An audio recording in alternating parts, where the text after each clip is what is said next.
গো, কতদিন হয়ে গেল তোমাদের রাজসভা বন্ধ? হ্যাঁ, আচ্ছা, মহারাজ যদি বেতন দিতে না পারেন তাহলে রাজসভা খোলা রেখে কি লাভ বলো তো? বলি বাড়িতে যা চাল আছে তাতে এক সপ্তাহের বেশি আর রান্না হবে না কিন্তু। হ্যাঁ, সেই জন্যই তো হিসেব করছি। বাড়িতে অপ্রয়োজনীয় যা যা জিনিসপত্র আছে সেসব বেচে দেব। আর বেচার মতো কিছুই নেই গো।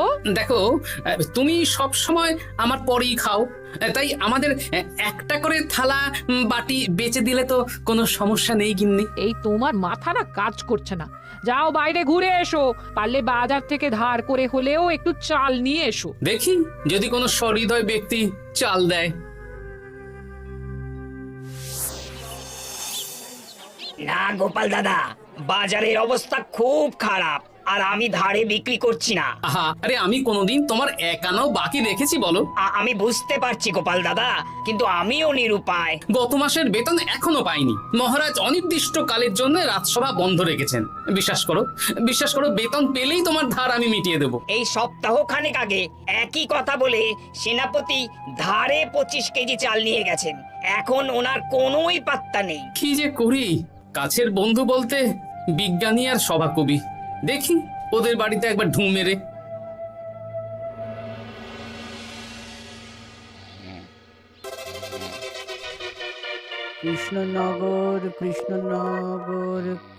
কৃষ্ণনগর শূন্য। হ্যাঁ, এবারে একটা মোহরও নেই। জাহাপানা সর্বনাশ হয়ে গেছে। কি হলো? পালে বাঘ পড়েছে নাকি? ঘুমের 12টা বাজিয়ে দিলে। জাহাপানা, এবারে কৃষ্ণনগর থেকে একটা মোহরও খাজনা আসেনি। হ্যাঁ, বলো কি? 1 মাস আগে বাৎসরিক খাজনা দেওয়ার শেষ দিন ছিল, কিন্তু এখনো একটা মোহরও খাজনা আসেনি। না জাহাপানা। পড়েছে বেগমের জন্য হীরের হার, হীরের কানের দুল, হীরের নাকছাবি বানাতে দিয়েছি। উজির, যা হোক করে কৃষ্ণনগর থেকে আমার খাজনা চাই। তাহলে তো কৃষ্ণচন্দ্রকেই তলব করতে হবে। যা করার করো। বাবা, এই সময় তোমার শখ হয়েছে ময়না পোষা? আরে না না, আমি পুষিনি। একটা পশ্চিমের গ্রামে কদিন আগে ঘুরতে গিয়েছিলাম। আচ্ছা, ওখান থেকে নিয়ে এসেছো? না, তাও আনিনি, ছোলা খেতে দিয়েছিলাম। দেখি তারপর আমার পিছনে উড়ে উড়ে চলে এসেছে। বাবা, এ তো ভালো কথা। বিয়ে তো করলে না, তাও একটা সঙ্গী জুটেছে। এ যে সে পাখি নয় গোপাল, এ ময়না কথা বলে, দেখবে। এই ময়না, বলো তো গোপাল এসেছে। আরে বাস, বলো তো গোপালের ভুঁড়ি আছে আমার নেই।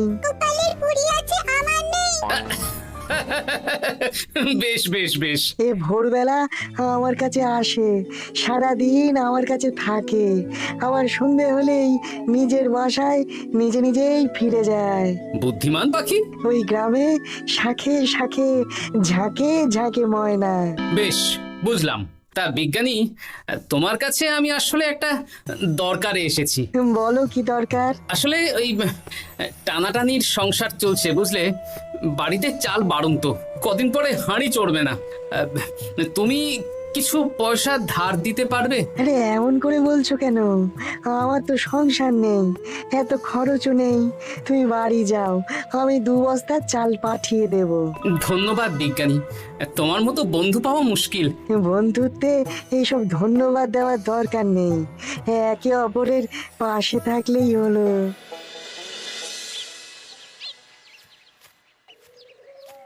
এ কি গো, খালি হাতে ঢুকছো যে? বিজ্ঞানী আমাদের 2 বস্তা চাল পাঠাবে, তাই কিছুটা হলেও চিন্তা কমলো, বুঝলে। ওমা, এই তো সারা বাজার ঘুরে তো ধারে চাল পেলাম না। অগত্যা বিজ্ঞানীর বাড়ি গেলাম। উনি সত্যি তোমার বন্ধু? হ্যাঁ গিন্নি, জানি না কতদিন আমাদের রাজসভার সমস্যাটা চলবে। দেখি অন্য কোনো কাজে লাগতে হবে, বুঝলে। এই দেখো, যা করে তাড়াতাড়ি করো, এভাবে তো আর চলতে পারে না গো। কি নবাব বাহাদুর আমাকে ডাকছেন? হ্যাঁ, জাহাপনা আপনার উপরে রেগে আছেন। অতি সত্বর আপনাকে দেখা করতে বলেছেন। এবারে চাষাবাদের মন্দার কারণে রাজস্ব আদায় তেমন ভালো হয়নি, তাই খাজনা পাঠাতে পারিনি। আর কিছুদিন অপেক্ষা করতে বলুন, আমি ঠিক খাজনা পাঠিয়ে দেব। এখন আর খাজনা নিয়ে কথা বলবেন কিনা জানি না। আপনাকে নবাব এই আদেশ পাঠিয়েছেন। আপনি 2 দিনের মধ্যে নবাব বাহাদুরের সাথে দেখা করবেন। আচ্ছা ঠিক আছে।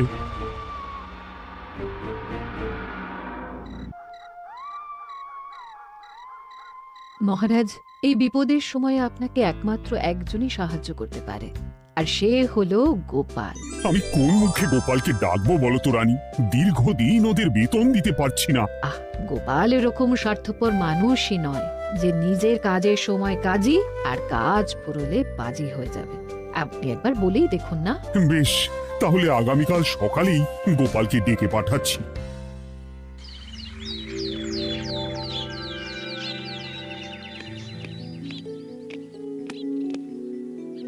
আসতে পারি মহারাজ? হ্যাঁ গোপাল, এসো এসো। মহারাজ আমাকে হঠাৎ ডেকে পাঠালেন যে? শোনো, নবাব বাহাদুর বলেছেন ওখানে যেতে হবে, কারণ এবারে কৃষ্ণনগর থেকে কোনো খাজনা পৌঁছয়নি। মহারাজ, আপনি গেলেও বিপদ, না গেলেও বিপদ। হ্যাঁ, সেটাই তো আমাকে সবচেয়ে বেশি ভাবাচ্ছে, কিন্তু না গেলেই যে নয়। তাহলে এক কাজ করি মহারাজ, আমিও বরং আপনার সাথে যাই। যা বিপদ আসবে একসাথে লড়বো। ও গোপাল, তুমি যেন আমার বুক থেকে পাথর নামিয়ে দিলে। তোমাকে যে কি বলে ধন্যবাদ জানাবো। তাহলে কখন বেরোবেন বলুন? আজকে সন্ধ্যের দিকে বেরিয়ে পড়বো, তাহলে কাল সকাল সকাল মুর্শিদাবাদ পৌঁছে যাব। কতদিন থাকতে হবে তো কিছুই জানি না, তাহলে ওই 3-4টে জামা কাপড় ধুতি নিয়ে নেব, কি বলেন? হ্যাঁ হ্যাঁ, তাই নিও। তাহলে সন্ধ্যাবেলা রাজবাড়িতে এসো, একসাথেই বেরিয়ে পড়বো। আচ্ছা মহারাজ। বলি, তোমার কি মুর্শিদাবাদে না গেলেই নয় গো? আমাকে তো যেতেই হবে গিন্নি। জানি নবাব বাহাদুর কিভাবে ছক করে কল করে, তুমি সাবধানে থেকো গো। দেখো, আমি যখন যাচ্ছি তখন নবাব বাহাদুরকে এবার সাবধানে থাকতে হবে। হ্যাঁ, ঠিক আছে ঠিক আছে, মাথা ঠান্ডা রাখবে, বেশি ওস্তাদি করতে যাবে না। এমনিতেই আমাদের অবস্থা এখন ভালো নয়। আরে তুমি অতিরিক্ত চিন্তা করো না তো গিন্নি। জাহাপানা, গয়নাগুলো কবে আসবে? এখনো 2-3 দিন সময় লাগবে বেগম। এত সময় লাগছে কেন জাহাপানা? দেশের কোণে কোণে খুঁজে সেরা সেরা হিরে দিয়ে বানানো হচ্ছে যে, সময় তো লাগবেই বেগম। তাহলে তো অনেক খরচ হচ্ছে। তাও হচ্ছে বটে, কিন্তু তোমার জন্য আমি সব করতে পারি। আমাদের মুর্শিদাবাদের হীরালালের হাতের কাজ দেশের সেরা। আপনি সত্যি আমাকে ভালোবাসেন, আমার জন্য এত খরচ করে গয়না বানিয়ে দিচ্ছেন। তুমি খরচ নিয়ে এত চিন্তা করো না। কৃষ্ণনগর থেকে এই বছর ভালো খাজনা প্রাপ্য ছিল, কিন্তু এখনো একটা কানাকড়িও আসেনি। তাহলে আপনার গয়না বানাতে যা খরচ হবে সব আপনার সিন্ধুক থেকে দিয়ে দেবেন। না না না, কৃষ্ণনগর থেকেই আদায় করব, ওকে তলব করেছি। আচ্ছা, সহিস, গাড়ি ছাড়ো। যথাজ্ঞা মহারাজ।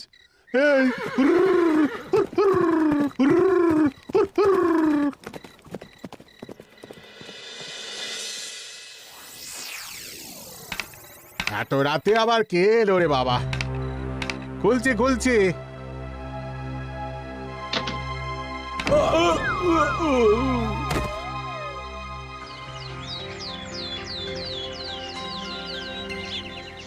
সর্বনাশ হয়ে গেছে জাহাপানা। কি হয়েছে হীরালাল? নবাব বাহাদুর, মহারাজ কৃষ্ণচন্দ্র আর গোপাল এসেছেন আপনার সাথে দেখা করতে। ওদের দরবারে আসতে বলো। হ্যাঁ, এবার বলো হীরালাল, কি হয়েছে? এই তোমার মাথায় পট্টি কেন? জাহাপানা, গত রাতে আমার সর্বস্ব লুট হয়ে গেছে। বলো কি হীরালাল? তোমার কাছেই তো বেগমের হীরের সব গয়নাগাটি বানাতে দিয়েছিলাম। হ্যাঁ জাহাপানা, সব গেছে। আমার মাথায় মেরে সব লুট করে নিয়ে গেছে। এবার আমি কি করব জাহাপানা? বেগম সাহেবা, আপনার গয়না যে হীরালাল শেখরার কাছে জাহাপনা বানাতে দিয়েছিলেন, ওনার সব লুট হয়ে গেছে। মানে? আমি এক্ষুনি নিজের কানে শুনে এলাম, এখন হীরালাল শেখরা এসেছে। আমি এক্ষুনি যাচ্ছি। কি করব জাহাপানা, আমার তো সব শেষ হয়ে গেল। আমি কোনো কথা শুনতে চাই না, আমার ওই হীরের গয়নাগুলো চাই। চাই বললেই তো পেয়ে যাবে না। এখন এই গয়না শুধু নয়, হীরালালের সব সোনা দানা চুরি হয়ে গেছে। সেগুলো খুঁজে পেতে হবে। বিগত কয়েক বছর আমার মুর্শিদাবাদে কোনো চুরি ডাকাতি হয়নি। প্রত্যেকটা গ্রামবাসী সুখে শান্তিতে আছে। বাইরের কোনো শত্রু আসারও সুযোগ নেই। গ্রামের সীমানায় দিন রাত প্রহরী থাকে। যদি এসেও থাকে পালাতে পারবে না। এবারে তাহলে চোরটা কে বুঝবো কি করে? এসব সামান্য চোর ধরার কাজ আমার কাছে নস্যি। জাহাপনা, আপনি যদি কৃষ্ণনগরের এবছরের খাজনা মকুব করে দেন, তাহলে আমি চোর ধরার ক্ষেত্রে সাহায্য করতে পারি। ঠিক আছে কৃষ্ণচন্দ্র, তোমার এই গোপাল যদি চোর ধরে দিতে পারে তাহলে এবছরের খাজনা মুকুব। আগে আমি ওই শ্যাকরার সাথে একান্তে কিছু কথা বলতে চাই। বেশ, প্রহরী প্রহরী, তুমি গোপাল আর শ্যাকরাকে একটা ঘরে নিয়ে যাও। আসুন। এবার আপনি চুরির ঘটনাটা বলুন। চুরি না, ডাকাতি। সে যাই হোক, বলুন বলুন। গতকাল রাতে, তারপর সকালে জ্ঞান ফিরে ঘরে গিয়ে দেখি সব ফাঁকা। আমার ঘরের সাথেই লাগোয়া দোকান। আচ্ছা, দেখুন, আমি আপনার কথা শুনে আর একটু আগের যা আলোচনা শুনলাম তার থেকে মনে হচ্ছে এই চোর স্থানীয় চোর। কি করে বুঝলেন? কারণ বাইরের চোর হলে তো এত নিখুঁত কাজ করা সম্ভব নয়। চোর নিশ্চয়ই আপনাকে ব্যক্তিগতভাবে চেনে। হ্যাঁ, এবার মশাই আপনি বলুন তো, আপনার কোনো শত্রু আছে? না, শত্রু নেই তেমন। আমার সাথে কারো সম্পর্ক খারাপ নেই। আর আমাদের পাড়ায় সবাই ব্যবসায়ী, সবাই সম্ভ্রান্ত লোকজন। বেশ, তাহলে সব ব্যবসায়ীদেরকে ডাকতে হবে। আমি নবাব বাহাদুরকে বলে দিচ্ছি, আপনি এখন আসুন। নবাব বাহাদুর, আপনি ওই গ্রামের সকল ব্যবসায়ীদের আপনার মহলে ডাকার ব্যবস্থা করুন। সবাই কিন্তু বেশ সম্ভ্রান্ত ব্যবসায়ী। সে হোক না, ওই গ্রামে তো সবাই ব্যবসায়ী, আর বাইরের কোনো লোক গ্রামে ঢোকেনি বা বাইরেও যায়নি। তাই যদি কেউ চোর থেকে থাকে তাহলে ওই ব্যবসায়ীদের মধ্যেই আছে। বেশ, আমি সবাইকে আমার মহলে নিয়ে আসার ব্যবস্থা করছি। আর একটা ফাঁকা বড় ঘর চাই, যেখানে চোর ধরার পরীক্ষা হবে। আর সেই ঘরে আমাদের কৃষ্ণনগরের ঘোড়া চোর ধরবে। হ্যাঁ, ঘোড়া চোর ধরবে? হ্যাঁ, যে ঘোড়ার গাড়িতে আমরা এসেছি সেই ঘোড়া। যদি চোর না ধরতে পারো তাহলে পুরো খাজনা তো গায়ের জোরে নেব, সাথে সাথে কৃষ্ণনগরটাও কেড়ে নেবো। আমার উপর একটু ভরসা রাখুন নবাব বাহাদুর, আর যা বললাম করুন। বেশ, শুনুন, এই ঘরে আমার এক প্রিয় ঘোড়া আছে, আর সামনে একটা বালতিতে ছোলা সেদ্ধ রাখা আছে। আপনারা সকল ব্যবসায়ীগণ একে একে যাবেন, দরজা ভিতর থেকে বন্ধ করবেন, আর ঘোড়াকে এক মুঠো করে ছোলা খাইয়ে ফিরে আসবেন। তারপর কি বাড়ি চলে যাব? না, সবার ছোলা খাওয়ানো হয়ে গেলে আমি ঘোড়ার কাছে যাব, আর ঘোড়া কানে কানে আমাকে বলে দেবে কে চোর। তাহলে আর দেরি কেন, সবাই একে একে যাও।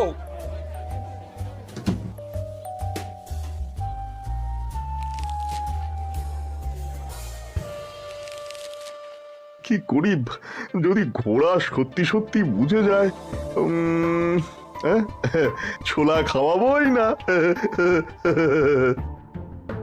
ব্যাস, ছোলা খাওয়ানো হয়ে গেল। এবার গোপাল বলো তো কে চোর? দাঁড়ান, ঘোড়ার মুখের কথা শুনে আসি।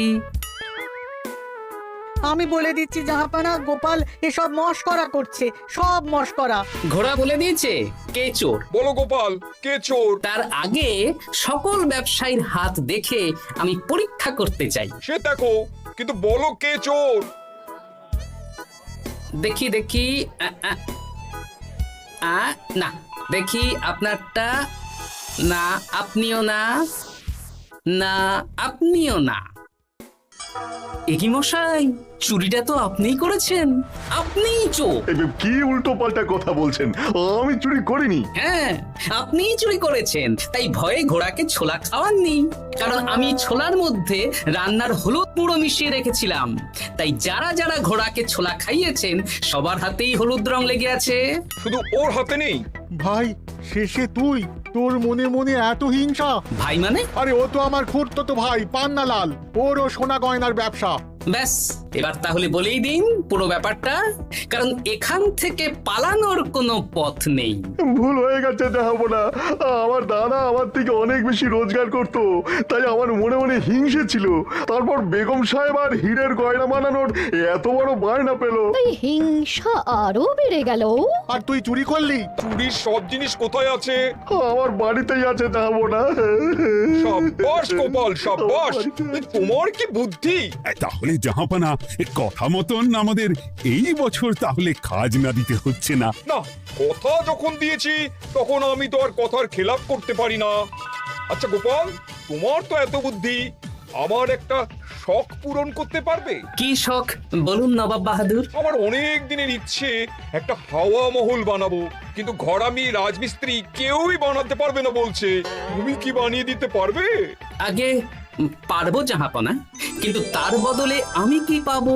আগামী 5 বছর কৃষ্ণনগরের খাজনা মুকুব, আর তোমাকে আমি 100 মোহর উপহার দেবো।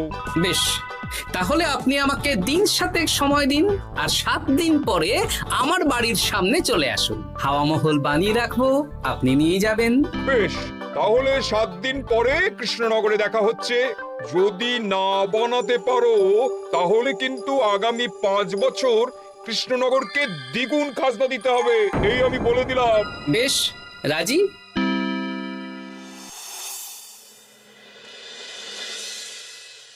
বেশ তো বড় মুখ করে বলে দিলে হাওয়া মহল বানাবে। রাজি রাজি। এবার যদি না বানাতে পারো, সব তো উল্টে যাবে। আপনি চিন্তা করবেন না মহারাজ, নবাব বাহাদুর আমাকে প্যাঁচে ফেলতে চেয়েছেন, তাই আমিও ওনাকে ঘোর প্যাঁচ দেব।